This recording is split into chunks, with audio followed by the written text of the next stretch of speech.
Hello guys, welcome back to another video. उम्मीद करती हूँ कि आप सब खैरियत से होंगे, खुशबाश होंगे। और जो आज की हमारी वीडियो का टॉपिक है वो है racism against Indians is a reality. या इट्स अ रियलिटी। मैं भी इसके बारे में थोड़ा सा एक्सप्लेन करूँगी, लेकिन एंड में पहले हम वीडियो देखते हैं। Okay, let's watch video. I'm Niyu and I'm an Indian woman.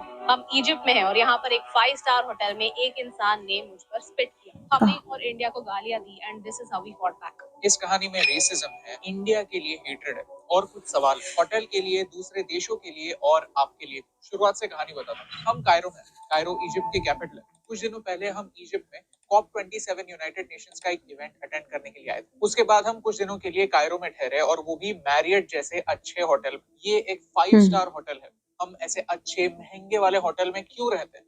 क्योंकि हम यहाँ पर सेफ महसूस करते हैं। बट यहाँ पर हमारे साथ जो हुआ वो कम्प्लीटली उल्टा था। 22 नवंबर दोपहर 12:30 बजे के आसपास हम लंच के लिए निकले और हम ग्राउंड फ्लोर के इस एरिया से जा रहे थे। तभी एक इंसान हमारी तरफ दौड़ते हुए आया और अपने आईफोन से हमें शूट करने लगा। हमने उससे कोई बात नहीं की, हमने उसे अवॉइड किया बिकॉज ट्रूथ बी टोल्ड वो काफी अग्रेसिवली हमारी तरफ आ रहा था और अरेबिक में बहुत गुस्से से बात कर रहा था। और अचानक से वो हम पर थूकने लगा, गालियां देने लगा अरबिक में और कहने लगा, go back to India you dirty Indians.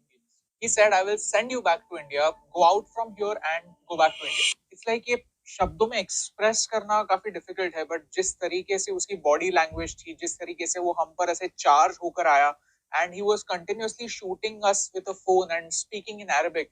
तो फिर वो अरबिक में बात कर रहा था, तो फिर आधी बातें तो समझ भी नहीं रही थी। But I don't know, it was just in the moment, it felt very odd, it felt very scary and उसके आंखों में दिख रहा था that he is really angry about something. तो जब भी ऐसे कुछ होता है तो नेचुरल इंस्टिंक्ट ऐसी होती है कि बंदे को कन्फ्रंट करूं, कि पूछूं कि प्रॉब्लम क्या है।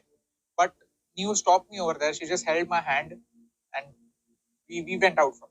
वहाँ होटल के लोग भी थे लेकिन किसी ने कुछ नहीं किया, ना कि उस बंदे को रिस्ट्रेन करने के लिए, ना कि हमें वहाँ से सेफली ले जाने के लिए। Nobody did anything. लोग सिर्फ देखते रह गए। उस समय मेरे हाथ में फोन था and I should have actually stopped there and taken his photo, but सब इतना फास्ट हो रहा था कि हम जस्ट वहां से निकल गए। हम रिसेप्शन तक आए और वहाँ पे हमने कॉन्सियर्ज को सारी बातें बताई। उसने सिक्योरिटी से बात की, लेकिन आई थिंक जब तक सिक्योरिटी वहाँ पहुंची वो बंदा निकल गया था। ये सिर्फ एक रेसिज्म का इंसिडेंस नहीं था, ये एक एक्चुअली सिक्योरिटी का इशू था कि आपके होटल के प्रेमिसेस के अंदर कोई गेस्ट के ऊपर ऐसे ऑलमोस्ट अटैक करता है और आप कुछ भी कैसे नहीं करते। तो हमने साफ साफ कह दिया कि भाई इस बंदे को होटल के बाहर लेके जाओ और हमें वीडियो दिखाओ कि क्या एक्शन लिया गया। लंच करते समय हम काफी डिस्टर्ब थे, डर भी लग रहा था, गुस्सा भी आ रहा था, समझ नहीं रहा था कि करना क्या चाहिए। लंच के बाद हम होटल फिर आए और हमने कॉन्सियर्ज से पूछा व्हाट्स द अपडेट, क्या हुआ है। उसने कहा कि we have escorted that man out of the premises and हमने उससे कहा कि हमें सिक्योरिटी वीडियो दिखाओ, हमें कुछ फुटेज दिखाओ, हमें कोई प्रूफ दिखाओ कि उस बंदे को होटल से बाहर निकाला गया है। He said कि हमें सिक्योरिटी के पास लेके जाओ so that we can see the video and then he said something that was really annoying. I don't think that's necessary. Excuse me? Like I don't understand. आप कौन होते हो डिसाइड करने के लिए कि क्या सही है क्या नहीं है?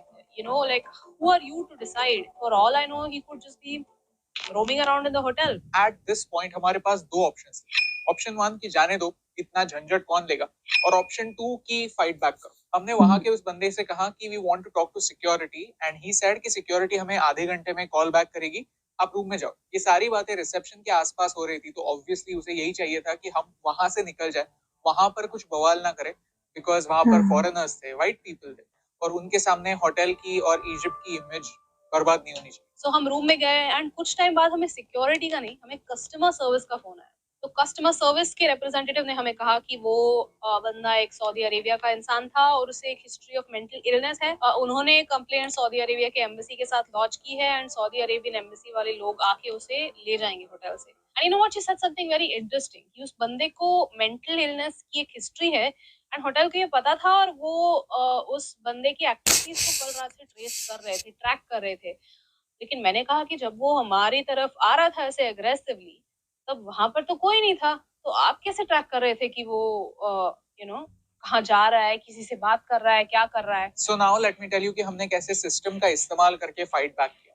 सी, जब भी हम किसी दूसरे देश आते हैं तो हम उनकी भाषा नहीं बोलते, उनके कल्चर को ठीक तरीके से नहीं जानते, तो इन अ वे हम प्रेशर में होते हैं क्योंकि हम एक माइनॉरिटी होते हैं। इसका मतलब ये नहीं कि हमें चुप बैठना चाहिए। जब कस्टमर सर्विस ने मुझे बताया कि they have informed the Saudi Arabian embassy, मुझे लगा कि मुझे ये बात इंडियन एम्बेसी तक एस्केलेट करनी चाहिए। हमने इंडियन एम्बेसी का नंबर ढूंढा एंड वहाँ पे फोन लगाया एंड फोन करते रहे लेकिन किसी ने फोन नहीं उठाया। इमरजेंसी नंबर भी नहीं लगा, so I called the secretary of the ambassador's office. So people from the embassy told us the Saudi Arabian embassy is involved because most likely the hotel made a complaint about unruly behavior और embassy के लोग आएंगे और शायद उस guest को deport कर दिया जाएगा। So basically जिस बंदे ने हमें गालियां दी, सिर्फ हमें नहीं इंडिया को गालियां दी, उस बंदे को सिर्फ हमने इस होटल से ही नहीं, कायरो से ही नहीं, इस देश से ही निकाल दिया। The person who said go back to India is being thrown out to Saudi and I don't know the details, लेकिन अगर उसके पासपोर्ट पर डिपोर्टेड का थप्पा लग जाता है तो वो बंदा वापस कभी भी इजिप्ट नहीं आ पाएगा। I don't know how these things work, उनका इंटरनली क्या सेटल होने वाला है,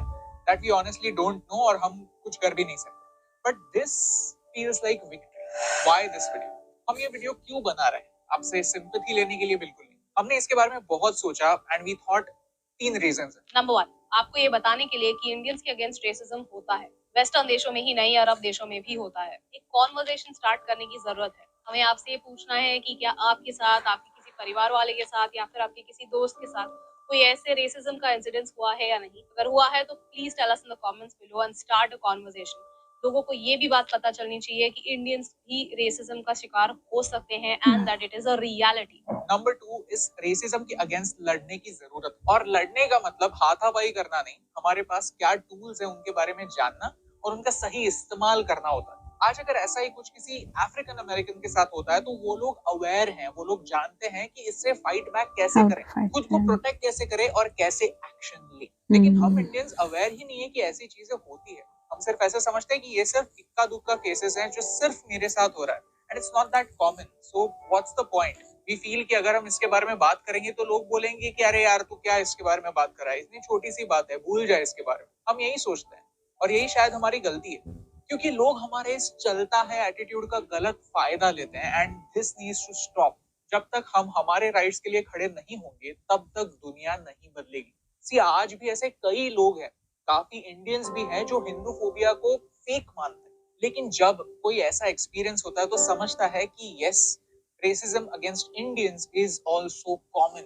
It happens. नंबर 3, आपको ये बताने के लिए कि वायलेंस के बिना भी फाइट करना पॉसिबल है। This is not about non violence, this is about keeping a काम mind and knowing your rights. Because आपके साथ जो इंसिडेंट्स होता है वहाँ पे किसने क्या बोला, what were the names of the people involved, ये सारी चीजें याद रखना बहुत जरूरी होता है। एंड अगर आप आपके इमोशंस पर कंट्रोल नहीं रख पाते तो आप ये सारी डिटेल्स भूल सकते हैं and these things will help you later on. सोचिए अगर हम वहां पर वायलेंस करते तो फिर ये प्रूव करना काफी मुश्किल हो जाता कि पहले हाथ किसने उठाया था, और वो बंदा वो इंडियंस और पाकिस्तानियों के लिए बहुत ज़्यादा है। यहाँ पे अब यूके में गोरे बिल्कुल पसंद नहीं करते, ना वो इंडियंस को पसंद करते हैं ना वो पाकिस्तानियों को पसंद करते हैं। उनको देखते हैं ना तो वो ऐसे देखते हैं कि ये हमारे मुल्क में आ गए हैं वगैरह वगैरह बुरे तरीके से।